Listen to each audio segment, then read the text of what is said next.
तो भाई अगर उत्तर प्रदेश में इस बार सिलेक्शन लेना है, यूपी में कॉप बनना है, तो आपका स्कोर अगर यहाँ पे है, यहाँ पे स्टक हो गया, फंस गया है, तो मेरे भाई यहाँ से यहाँ पहुँचने में बहुत बड़ी बात नहीं है। थोड़ी सी चीज़ों को ध्यान रखना पड़ता है भाई, थोड़ा सा मेहनत करना पड़ता है, कुछ स्ट्रेटजी होती है, कुछ पॉइंट्स होते हैं, उनको ध्यान रखना पड़ता है। भाई मैंने क्या किया है, मैंने किस तरीके से अपने जो भाई मैं जहाँ पे था, जो मेरा स्कोर था, जैसे कि मैं आपको रियलिटी बताऊं, जो मैंने यूपी का पहला स्कोर मारा था, ये सॉरी यूपीपी का जो पहला मॉक मारा था, करीब भाई उसमें मेरे 180 या 85 क्वेश्चंस राइट हुए थे। आज नहीं मारा, काफ़ी टाइम पहले की बात है। बट भाई जब मैं अगर यहाँ से मैं इम्प्रूव कर पाया हूँ, तो उसके दौरान में जो भाई चीज़ों का जो पॉइंट्स का ध्यान रखना पड़ता है, बहुत इंपॉर्टेंट है। अगर आप वो ध्यान रख लेंगे, आपके पास 20-22 दिन बचे हैं केवल, RWA पे आप मॉक लगा रहे होंगे, स्कोर कम आ रहा है, तो भाई परेशान होने की ज़रूरत नहीं है। पॉइंट्स को ध्यान दीजिए, समझिए, आप भी यहाँ से यहाँ पहुँच जाएंगे। आपके लिए मैंने सारा प्लान रेडी, मतलब कहने का मतलब है कि जो मैं इस जर्नी में जो मैंने फेस किया है, उसके लिए मैंने सब कुछ रेडी किया है। मैंने बताया हुआ है, जो बहुत कुछ ही पॉइंट्स हैं, बहुत नॉर्मल सी, लेकिन भाई ये पॉइंट्स बहुत इंपॉर्टेंट है। आपने इन्हें फॉलो किया, 100% जेन्युइन पॉइंट्स बताऊँगा। कोई भी ऐसा कुछ नहीं है कि भाई कुछ भी, मैं भाई कभी भी देखिए मैं स्कोर नहीं दिखाता हूँ कि भाई बहुत ज़्यादा स्कोर आ रहा है, कभी कम भी होता है, कभी ज़्यादा भी होता है, बट भाई स्कोर दिखाता ही नहीं हूँ।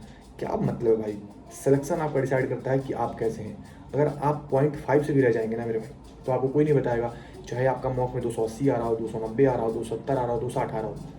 तो इसलिए भाई कभी स्कोर नहीं दिखाता हूँ, बट हाँ जेन्युइन पॉइंट्स है। मैं पिछली बार सिलेक्टेड था, बट फाइनल मेरिट्स आउट हो गया भाई। अब क्या बताऊँ कि क्या ही दिक्कत है, क्योंकि आप जानते हैं कि यूपी में जो नॉर्मलाइजेशन होता है, उसका सिस्टम भाई कुछ थोड़ा सा अजीब सा है।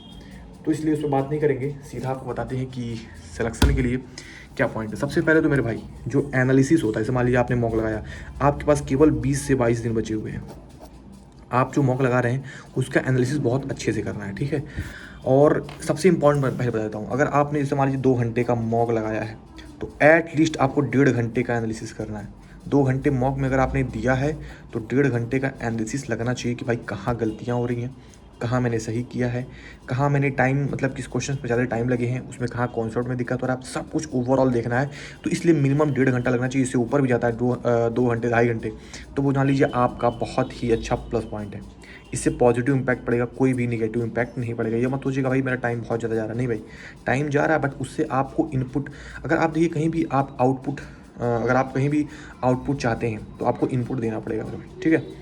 अब देखिए भाई, सबसे पहले हमारा जो कोर है यूपीपी के मॉक में या सिलेबस में, वो है रीजनिंग और मैथ।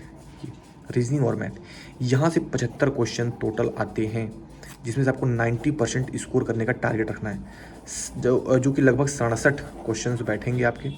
अगर आप 67 यहाँ से कर लेते हैं मेरे भाई, और भाई इसके बाद आते हैं हिंदी में और जीएस में, इन दोनों में मिला के मान लेते हैं जीएस में मेरे भाई आप, चलिए मैं आपको मिनिमम लेके चलता हूँ, आप इससे ट्राई करिएगा मैक्सिमम। मिनिमम आप जीएस में 25 प्लस कर लेते हैं, और हिंदी में भाई इतना तो करना ही पड़ेगा कि 32 प्लस, लेकिन मैं फिर भी थोड़ा मिनिमम लेके चल रहा हूँ, ठीक है।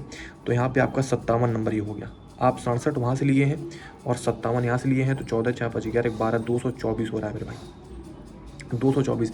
आप 248 स्कोर कर लेंगे मेरे भाई, जो कि ये मान के चलिए कि सिलेक्शन के लिए बहुत ज़्यादा बढ़िया है मेरे भाई, बहुत तगड़ा स्कोर है मेरे भाई। तो इस चीज़ को ध्यान दीजिए, आपका जो भाई बता रहा है ये बहुत इंपॉर्टेंट, आपने इतना स्कोर किया, 100% सिलेक्शन होगा। अब बताते हैं कि कैसे मैथ सेक्शन में क्या करना है, वो थोड़ा सा बात कर लेते हैं। ज़्यादा बड़ी वीडियो नहीं रखेंगे क्योंकि टाइम बहुत इंपॉर्टेंट है इसमें।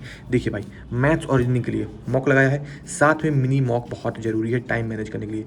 जो क्वेश्चन गलत हो रहे हैं उनको नोट करना है एक अलग से कॉपी में, और एग्जाम से जब हफ्ते भर पहले बचेंगे, केवल उन क्वेश्चंस को आपको देखना है। कॉन्सेप्ट जहाँ गलत हो रहे हैं उनको थोड़ा सा रिवाइज करना है। जो क्वेश्चन आपको लगते हैं हार्ड हैं, जो कॉन्सेप्ट हार्ड लग रहे हैं, उनको अब मत पढ़िएगा, दोबारा भी मत दीजिएगा, उसको छोड़ दीजिएगा। अगर ऐसे 2-3 कॉन्सेप्ट केवल बनते हैं कि जो आपको लगते हैं हार्ड है, उसे छोड़ दीजिएगा। जरूरी नहीं कि वो कॉन्सेप्ट के क्वेश्चंस आपके एग्जाम में आ ही जाएँ। हिंदी जीएस में केवल और केवल रिवीजन, जो वीक चैप्टर है उसको थोड़ा सा वर्क करिएगा हल्का सा, और मिनी मार्क मारना है। इसके अलावा जो इंपॉर्टेंट PYQs हैं आपको यूट्यूब पे मिल जाएंगे, बुक मिल जाएगा, कहीं भी आपको कहीं से भी करना है, बस दैट्स इट ऑल, इसके अलावा कुछ नहीं करना। सो भाई स्कोर बढ़ाने के लिए बहुत इंपॉर्टेंट, बहुत जेन्युइन है ये, कोई जड़ी बूटी आपको नहीं पिलाएगा भाई, जो बताता है फेक है, कुछ भी नहीं। केवल इतना करना है, प्रैक्टिस प्रैक्टिस प्रैक्टिस। तो भाई ये थी वीडियो, कोई भी डाउट होती है कमेंट बताइएगा भाई, आप लोग के लिए जो भी रहेगी मैं जो जेन्युइन जो पॉइंट्स होके बता दूंगा। तो भाई मिलते हैं नेक्स्ट वीडियो में, bye bye and take care.